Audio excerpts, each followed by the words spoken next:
सनातन धर्म महाविद्यालय के श्री प्राचार्य ज्ञानपुर शाह जी, आजकल पत्रिका के संपादक राकेश अंसारी, हमारी सहयोगी और सहकर्मी रही, भले ही कुछ दिनों के लिए हमने उसी बिल्डिंग में था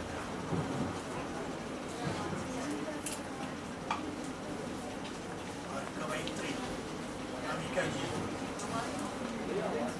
यहाँ बैठा हुआ विद्वत समुदाय, मेरे विद्यार्थी और इस कॉलेज के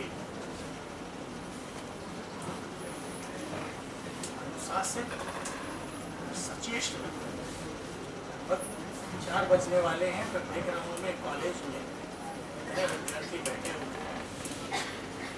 किसी प्रिंसिपल के लिए भी एक सर्टिफिकेट है, फैकल्टी के लिए भी सर्टिफिकेट है और कॉलेज के लिए भी सर्टिफिकेट। तो मुश्किल होता है इतने विद्यार्थियों का इसमें। मेरी भूमिका अध्यक्षीय है और अभी मैं कार्यक्रम में था NDMC में, मैंने वहाँ एक बात कही, मैं आपसे शेयर करना चाहता हूँ।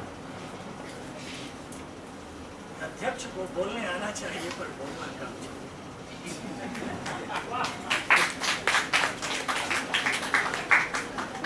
पर मेरा एक दायित्व भी है अध्यक्ष के नाते कि हमारे पूर्व के वक्ताओं ने जो कहा है उसमें जो अच्छा कहा है वो मैं आपको बताऊं,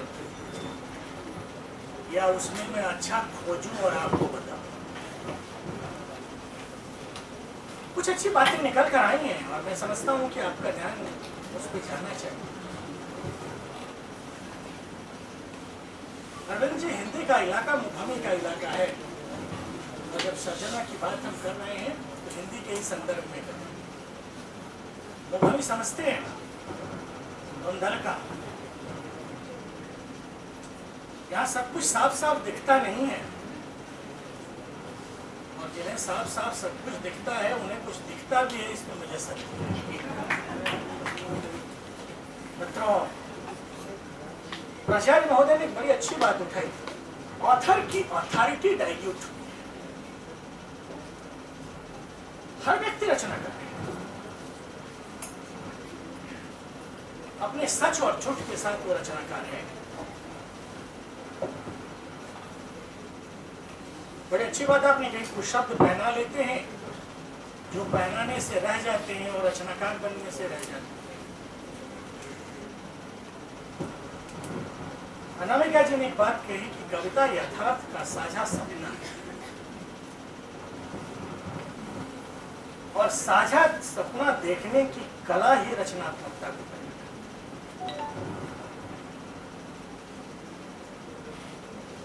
एक स्मृतियों की धाती की बात है। देखिए साहब, मैं स्मृति पर बोलूंगा। दुनिया में हम ही एक समाज है जो 1000 साल की गुलामी के बावजूद स्मृति भ्रंश से बचे रहे। दुनिया में जहां भी वो गए वहां की स्थानिक स्मृतियों को उन्होंने नष्ट कर दिया। एक हम हैं, हमारा समाज है कि हम बचे रहे। हमारी स्मृतियां हमारी रचनात्मकता को बनाती। स्मृतियों की धाती की बात उठी, मैं इस बात पर आपसे चर्चा करूंगा, तो विचार साझा करूंगा कि ये धाती क्या हो, ये साझा सपने क्या हो। एक बात आई, बिखराव को संगीत की कला में बदलने का नाम है संगीत। बहुत अच्छी, आप इस पर विचार कीजिए। ये सूत्र वाक्य हैं, इस पर चर्चा होनी चाहिए। राकेश रेणु जी विनम्र हैं और विद्वता जब विनम्रता के साथ हो तो थोड़ा सा उसकी आशिकी हो जाए, इश्क हो। रुक गए, हिंदी में ऐसे लोग बहुत कम हैं जो 2 मिनट बोलने के बाद रुक जाए, कहें कि आप हैं। तो इन्होंने अच्छी बात कही कि फौरी प्रतिक्रिया रचनाकार नहीं। कुछ कवि लूज इमोशंस के कवि होते,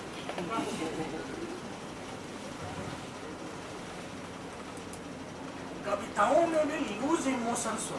बायोलॉजिकली ग्रो करना बहुत आसान होता है, इमोशनली ग्रो करना बड़ा मुश्किल होता है। कुछ कविताएं कैशोर्य उच्छ्वास की कविताएं,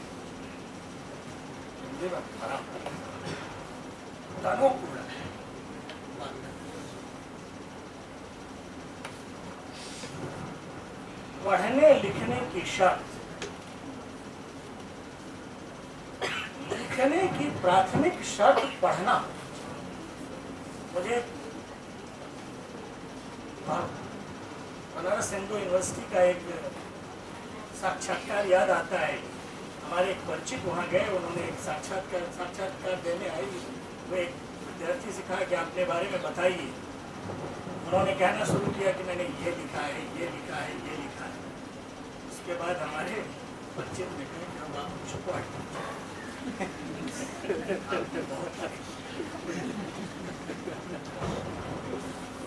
हिंदी में ये मैं ऑन रिकॉर्ड कह रहा हूँ, अनपढ़ लेखकों की परंपरा अपनी संस्कृति, अपनी स्मृति से विच्छिन्न लेखक। आपने उधर इशारा किया। मित्रों, जब सृजनात्मक लेखन और रचनात्मक लेखन की बात उठती है तो रचना दृष्टि की भी बात उठती है। आपकी दृष्टि तय कर देती है कि आपका समाधान क्या होगा। वो दृष्टि क्या हो, एक प्रश्न खड़ा होता है रचनात्मक लेखन के समय। वो दृष्टि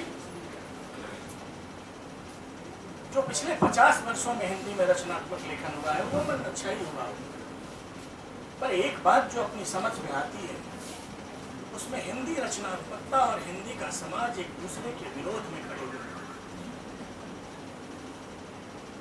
मैं इसलिए कह रहा हूं कि हिंदी के बड़े कहे जाने वाले अकादमिक कवि हिंदी समाज के कवि नहीं है, और हिंदी समाज के कवि हिंदी के अकादमिक कवि नहीं है। मेरी तो हिंदी से रोजी रोटी चलती है। मैं उस खेल में शामिल हूँ जहाँ कवि का कहानीकार और रचनाकार बनाए गए। हिंदी समाज जिस किस्म की रचनात्मकता को लेकर सामने आ रहा है, मुझे शुक्ल जी याद आते हैं। शुक्ल जी बोले तो आचार्य रामचंद्र शुक्ल जी हिंदी साहित्य में स्थिता प्रतिज्ञा यो नाम करता है। अच्छा, शुक्ल जी का एक बड़ा रोचक पहलू है हिंदी में। शुक्ल जी ने सन 1929 में, आज से 90 वर्ष पहले, हिंदी में जिसको जहां चपत लगाई वो वहीं सहला। शुक्ल जी की दृष्टि में मर्यादा और स्मृति दो उनके मानबोध हैं, और इसी आधार पर आपका मूल्यबोध तय करता है कि आप किस रचना को बड़ी रचना मानते हैं। मित्रों, शायद यही वो मूल्यबोध है जिसमें तुलसीदास उनके बड़े रचनाकार हैं। जब वो राम को नायकत्व और तुलसीदास को रचनाकार का प्रतिमान मान रहे हैं, तो यही दृष्टि का। जब आप लिखें तो हिंदी में चाक्षुष दृष्टिहीनता से बचे थे।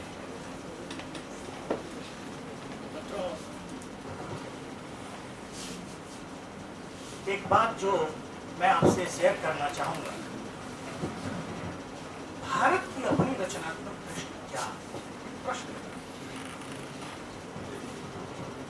इसी से जुड़ा हुआ एक प्रश्न है, भारतीय आधुनिकता क्या। क्योंकि हम कविता कहानी को समाज के आगे चलने वाली मशाल मानते हैं। सवाल है कि उस मशाल में तेल क्या हो। या वो तेल द्वंद्व और द्वंद्वात्मकता वाला हो। प्रश्न खड़ा होता है, एक सज्जन है निहाल रंजन रे, आप जानते हो, आर्ट हिस्टोरियन, पढ़िएगा, आपने पढ़ा भी होगा निहाल। वो दो शब्द इस्तेमाल करते हैं, कुल और शील। उनकी धारणा है कि रचनात्मकता इन दो शब्दों से मुक्त नहीं हो सकती। कुल यानी ट्रेडिशन, परंपरा, शील यानी स्मृति, स्मृति से निकली हुई वृत्ति। परंपरा दाय है और शील अर्जन है। परंपरा आपको उत्तराधिकार में मिलती है और शील आप अर्जित करते हैं। जैसे पर्सन आप होते हैं, पर्सनालिटी आप अर्जित करते हैं, व्यक्ति आप होते हैं, व्यक्तित्व आप बनाते हैं। परंपरा दाय है, शील अर्जन है। दाय और अर्जन से रचनात्मकता। ये दाय और अर्जन कैसे होगा? भारतीय रचनात्मकता को भय मुक्त होना, एक शब्द है, आप लोग अगर बनारस गए ही हो, बनारस में विश्वविद्यालय है, काशी हिंदू विश्वविद्यालय। जैसे अपने यहाँ लिखा होता है ना, अपने लोगों पे निष्ठा धृति सत्यम। काशी हिंदू विश्वविद्यालय के लोग, संतोष जी बैठे हुए जानते हैं, निष्ठा धृति सत्यम, वहां लिखा होता है या विद्या सा विमुक्त है। विद्या वो है जो मुक्त। किस चीज से? मुक्ति अपने बनाए हुए बंधनों से। कोई भी रचनात्मकता मुक्ति का प्राथमिक स्वर है।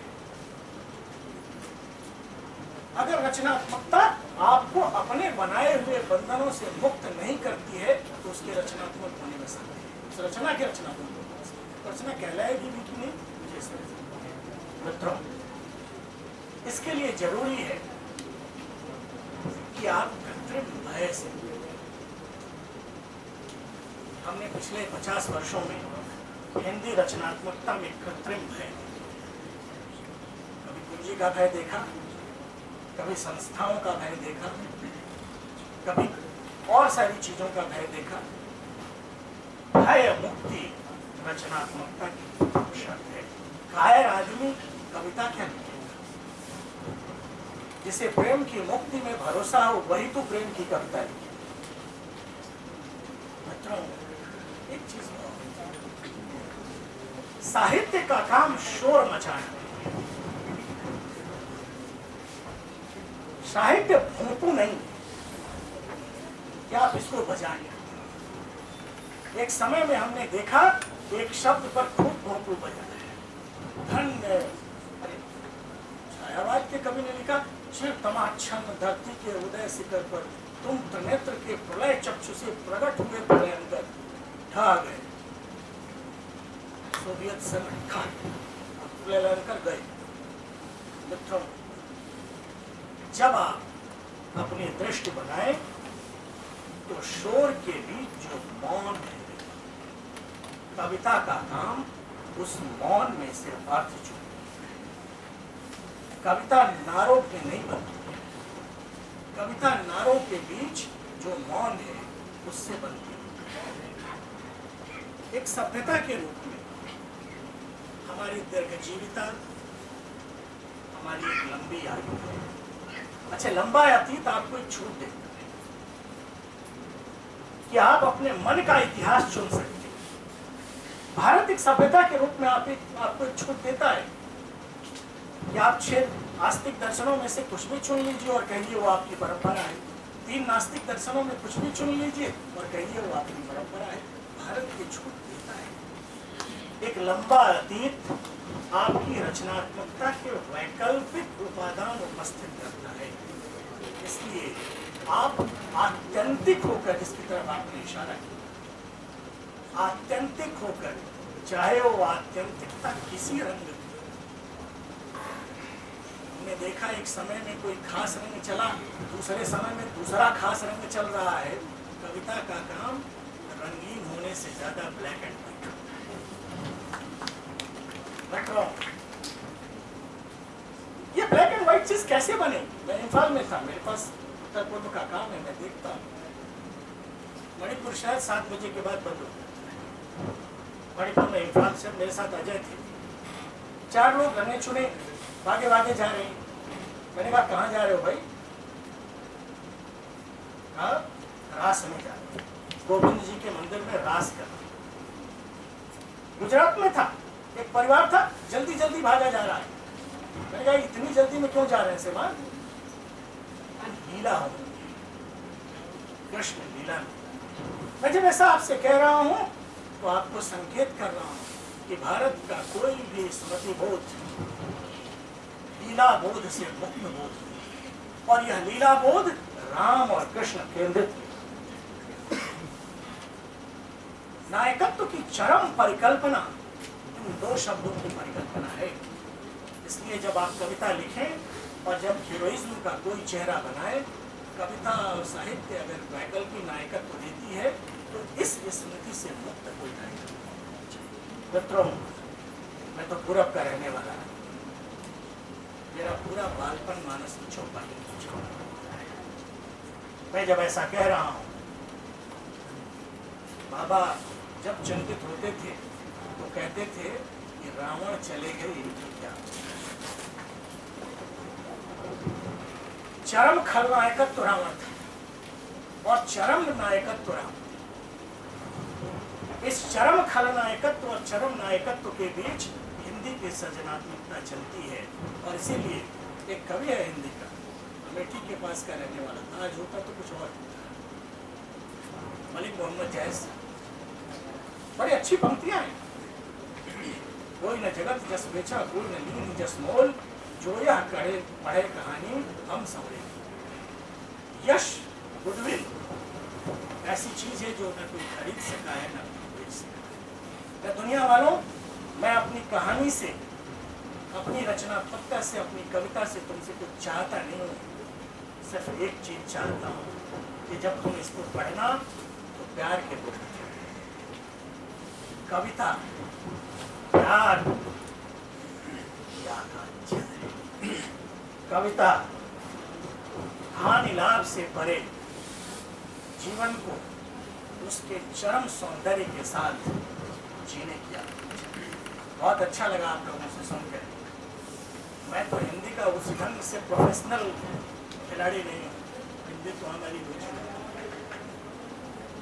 पर प्राचार्य जी ने कहा, इनकी बातचीत हमारे लिए लगभग आदेश की तरह होती है। 30 साल हो गए इस शहर में और 30 साल ही लगभग अपनी स्मृति है। अब एक ही साथ में कैशोर से युवावस्था में गया, वृद्धावस्था में जाऊंगा। किन किन बातों के लिए आपका आधार? जीवन को देखने की दृष्टि और विश्वविद्यालय को देखने की दृष्टि हमारी आप ही की बनाई गई है। इसलिए हमारा यश अपयश आप ही का है।